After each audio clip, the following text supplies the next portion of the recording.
léegi nee na ñooñu doon def loolu.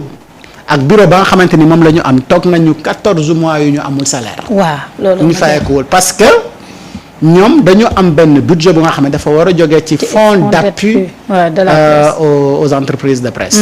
mais damay laaj yow bu fekkee ne da ngay réclamer am fonds d'appui fonds bu nga xamante ni pour ce fonctionnement la mais day fekk ne yow ngay fonctionner.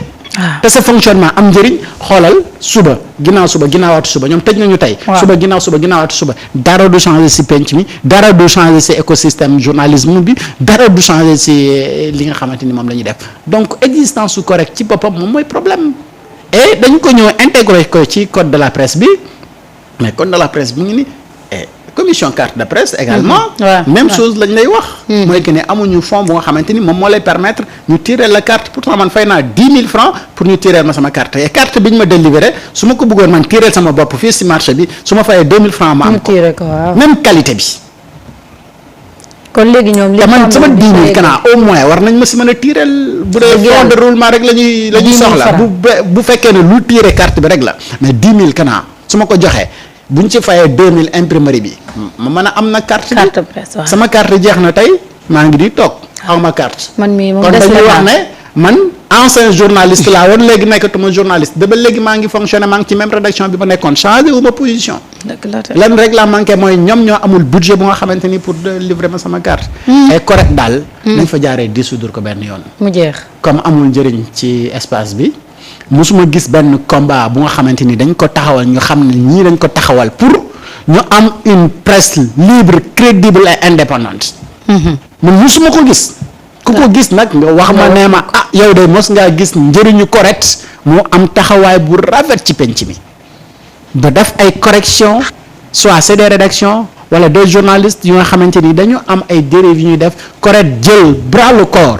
ce combat là ba corriger journaliste boobu bu ñàkk ko li même yow soo defee dans l'exercice de ton métier nga def ci benn infraction ba xam ne ci code bi nga tënku kat lii ak lii nga saisir leen ne leen attention man kat si bi may def lii am na juumte yu nga xamante ni defoon naa ko ci fii ak fii taxawaay bañ ci war a am duñ ko am waaw ñooñu kon lan mooy seen njëriñ ci ban existence la ñu am. gisuma ko. mais nañu leen dissoudre te ñu retiré ko moo tax ma ne code de la presse bii ne également. dañ ko war a changer c'est à revoir.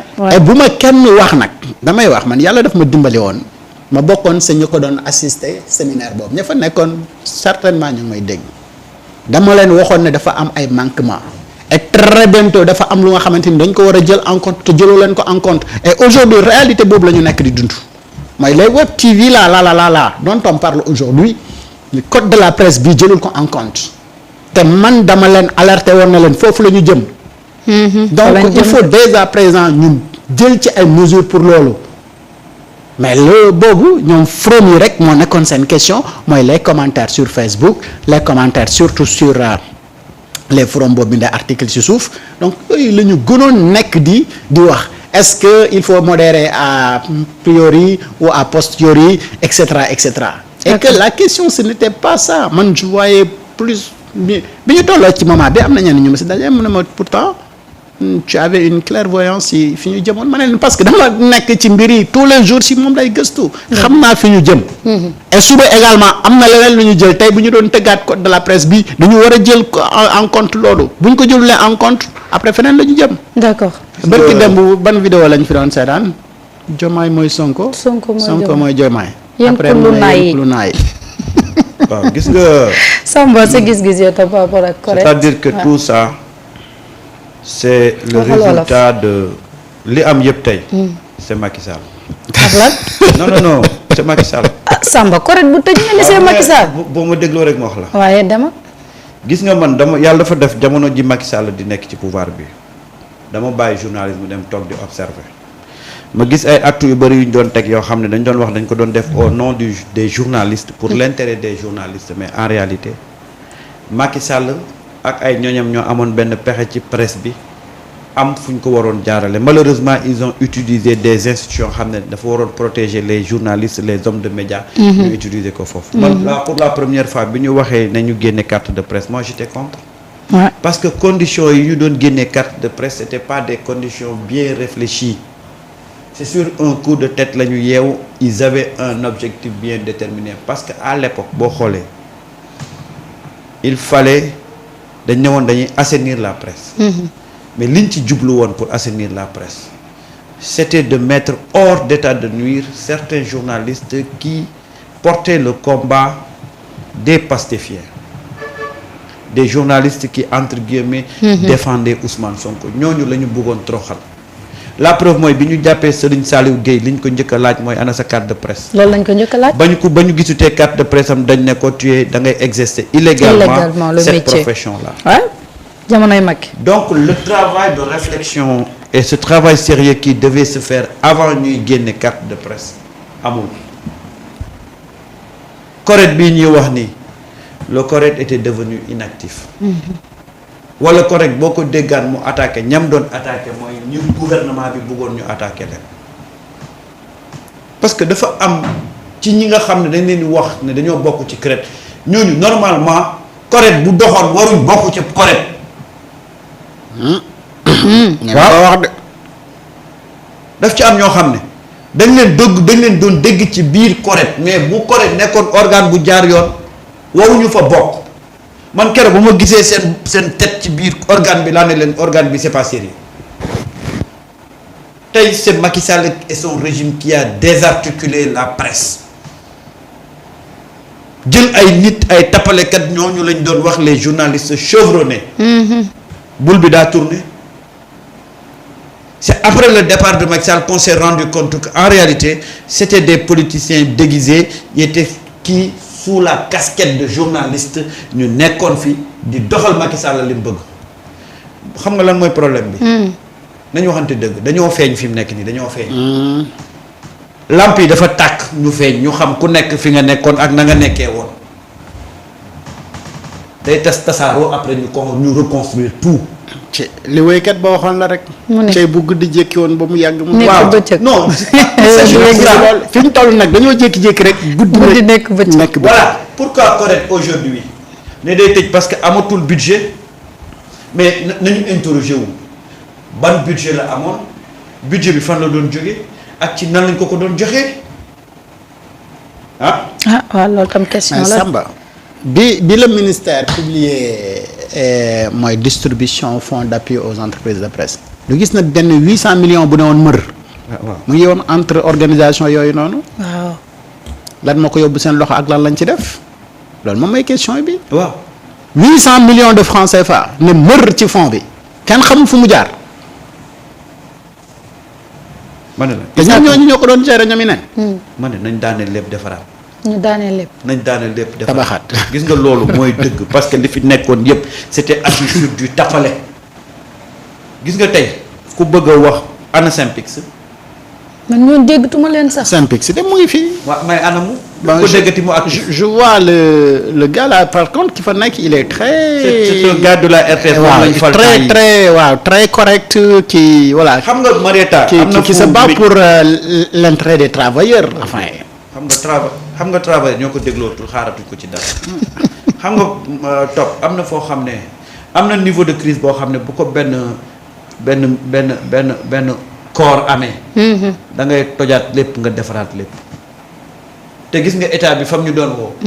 lu mu métti dañu fa delluwaat. dañoo teel a tëgg tama yuuxu ne waaye on veut museler la presse waaye on veut bâillonner la presse acca nañ dem léegi. di ngeen xam ñi doon museler la presse ñi doon bâillonner la presse di ngeen xam ñan ñooy monstre yi ñun la woon ñun ñii ñoo nekkoon monstre yi ñun ñoo nekkoon di bâillonner la presse. la presse elle-même bâillonner elle-même. waaw di la presse qui s'est muselée elle-même. di suuxal sa morom pour comprendre vraiment le nœud du problème. mooy la presse moom moo nekk problème presse bi. waaw. et suñu waxantee dëgg ñu oser rek ñu waxante dëgg entre nous. waaw presse bi xam na ne problème am c'est la presse. c'est la presse. nañu toog def benn ndëpp bu nga xamante ni dañuy oser waxante dëgg kenn ku si nekk jox sa morom gëdd bi mu tollool. fu nekk dégg te fii nag. fii. fu Macky. fii. fu nekk dégg nga fa journaliste. gis nga nag fii Samba. lu waay waxadi entre nous journalistes kenn ku si nekk xam na yow yaay kan. xam nga li nga def. gis nga fii journalisme bii ñu nekk nii. te ñun on est très à l'aise pour ñu wax ci parce que duñ si ñeexu ñebe de ci réew mii ñu nekk nii Sénégal gii laa wax de mën na am beneen dëkk de ñu des ñeexu ñebe waaye Sénégal gii ñu nekk journalisme fii waxuma Sunugal 24 mais Alioune Top du si ñaax ñebe loolu moom sama baat cëpp sama wax cëppato sama baat néppato bu fekkoon ne géemu rab bi la ma ne maa ciy diib. déggal loolu. waa ci dip maa ciy diib. bu dee ci mbalax mi ma ne yaay waali. d'accord. journaliste joué nañ fi rôle bu nekk. keroog ba ñuy defal Adji Sarr interview. waaw ñan ñoo ko defoon. ay journalistes ñoo monté woon scénario bi. non dañ demoon di interview. déedéet c'était un scénario monté par des journalistes. journalistes dañoo dugal seen loxo fu nekk. lamp yi tàkk nañ ku nekk a ngi feeñ. loolu mooy tey le problème nous avons outrepassé nos prérogatives ba dugg ci affaire yi deal bañ jàppoon ñu ay dealer. tey on ne peut plus nous respecter parce que dañoo wàccoon suñu liggéey journaliste nekk ci liggéey yi di ay coup di xool nan lañu coup bi di dalee. nekk ay mercenaires nekk ci ay plan on était devenus des mercenaires yi nag ñoo nekk tey ci penc mi am ay problème donc am na ñoo xam ne nekkatuñ ci woon ci journalisme. déedéet dañoo nekkoon ci ay mercenaires ay agent d'infiltration. ci loolu lañ nekkoon dem dugg ci combat boo xam ne. suñu yoon nekku ci woon parce que y avait de l'argent en jeu. ñoom nag ñoo nekk tey ci penc mi ne toccaaral di xool. dignité moo ëpp solo xaalis. voilà xaalis day jeex te dignité day des. am na dëgg yoo xam ne bu ngeen ko waxul ci penc bi vous n'allez jamais régler le problème de la presse. Ces gens qui se réclamaient les ténors de la presse ont vendu la presse. Pour des intérêts personnels. presse ñoratu leen woon intérêt éthique ñoratu leen woon déontologie ñoratu leen woon xam lu leen ñoroon. Le soir nan la ñuy def ba compter les billets dans leur compte. Ils ont tout fait dans ce pays-là. Ces gens-là, s'ils se reviennent maintenant pour avoir une crédibilité de journaliste, ça sera très compliqué parce que le peuple a vu et a observé. C'est une question de crédibilité qui a disparu dans ce métier-là. ñoo ko def. vérité absolue. ñun ñii ñoo ko def. ñoo nekkoon ci ay deal nekk ci ay combine ñu fiy wut ay journalistes yoo xam ne dañ leen di préparer di leen jox xaalis pour ñuy attaquer Sonko. loolu mu ngi fii tey sama baat ca kaw da koy wax. Pape Alé Niang nekk si jafe-jafe ñu génnee ko ci journaliste yi. da ngay wax li nga xam ne moo fi am man j'ai toujours compté ci yàlla pour sama àdduna. lu fi wax lu fi nekk dañ koy wax ces journalistes là qui reviennent aujourd'hui pour parler au nom des journalistes ils sont mal placés pour parler au nom des journalistes parce que à un certain moment donné pour des intérêts personnels ils ont abandonné les rédactions ils ont abandonné ce métier là nekk ci ay deal ak ay combine. ñoom ñoo ñu xamal Gabriel Kane. waaw ñoom ñoo ñu xamal Adji Sarr. ñoom ñoo ñu xamal ñi fi nekkoon yëpp doon lëmb dëkk bi ces journalistes là ñoom ñoo ñu ko xamal. tey comment ils peuvent retrouver cette crédibilité là devant cette population là. c'est impossible. sa waay tabax gis nga toj tabaxaat moo fi am. loolu rek fi am. ñoom nag ñooy weññeekuwaat di ñëw naan la crise qui sévit au niveau de la presse crise bi ñun ñoo ko fi def. ñoom ñoo ko fi def. nous avons été responsables de tout ce qui s'est passé au niveau de la presse. ñoo ko defar ñoo ko yàq. mais Samba problème bi wax nga ko. mooy ñoom ñoo jëloon c'est-à-dire xam nga dañ doon tooñee Ismaïla Madior maître tailleur. waaw mais y avait également des maîtres tailleurs dans le journalisme. mais absolument mag. ci corporation bi nga doon gis ñu indi ay maîtres tailleurs na comme ñii dañ ñu sonal et que fi ñu jëm nii mooy ñii ñoom ñooy porter combat bi. ni ñu xool yan mécanisme la ñuy def ba nga xam ne ñii dañ leen di éliminer. waaw. éliminer leen duñ leen jox carte presse ba pare di leen xuppee carte presse bi. effectivement. boo nekkee di wax ñu ne la est-ce que am nga carte presse. waaw. et je me rappelle suñu benn reporter bi mu demee ci terrain ba ñu dóor ko lacrymogène ci temps manifestation yi bi ma gars yi woowee waa Saint-Pix allô monsieur Top ça va bien est-ce que booy bi am na carte presse mu ne leen oui mu ngi carte presse am si la ñuy door a def communiqué pour di ko jéem a mastaw fa la ñu yem. mais bien sûr. et si toutefois ma ne leen woon amuloon carte presse am. donc ñu noonu. moo tax yooyu dañu ko defoon taillé ko sur mesure ba nga xam ne dañuy xool ñi favorable. waaw. au régime ñu jox leen carte. c'est ça ñi ko favorable seen dossier ñu ne la non. man nag Sénégal réew mu bizarre la parce que tey ñooñu noonu ñuy woowee seen bopp ay doyen ay doyen nee na yéen yaay presse bi ñooñu tey ñooy xasse naan dafa am presse bi ñoo xam ne ay presse nguur gi lañ. ñun fi ñu nekkoon maanaam ñooñu noonu nga xam ne ñoo nekkoon ci loolu ñoo ko bëgg a mbubu woo jël ko mbub moomu solal ko ñeneen ni ñooñu ñooy journaliste nguur gi. ñun bu ñu nekkoon journaliste nguur gi tey kon heure bi fekk na man de non mais sérieux parce que yow loolu ngay def pour yow ñëpp loolu la ñuy def. man Aliou du ma nangu benn journaliste. di wax ne moom moo ma gën a bëgg presse sénégalaise. xam nga très souvent ci rencontre yi ñu doon am ñoom yooyu bu ñu waxoon dama ne leen doyen man maa leen ëpp souci ci journalisme au Sénégal ak la presse ni muy doxee. fi ma koy teg nag raisonnement yi lu simple la mooy que ne tout simplement yéen a ngi à quelques jours de votre retraite. te man damay door a commencer di ci nekk. ndaw la donc journalisme au Sénégal mu am crédibilité mu am fiabilité mu am viabilité man la gën a soxal que yéen ñi nga xamante ni yéenay porter soi-disant les combats et que quelques jours retraite moo leen li mooy que ni seen dépense su kër ngeen gën a lijjanti. que crédibilité au journalisme voilà un autre problème de la presse. mooy ñi nga xamante ni dëgg-dëgg ñoom la mbir mi yitteel mais nekkul ñoom ñooy dem au front nekkul ñoom ñooy wax li nga xamante ni moom la ñuy soxla à la limite dañ lay jéem a éliminer ci loolu. nga xamante ni yow c'est un souci pour yow mais un journaliste et entrepreneur nekk di exercer métier mi ba pare am organe de presse am kan moo ko gën a soucieux ci mu am presse bu libre crédible indépendante ba pare am viabilité am benn li bi. donc personne n'est beaucoup plus soucieux que ñun.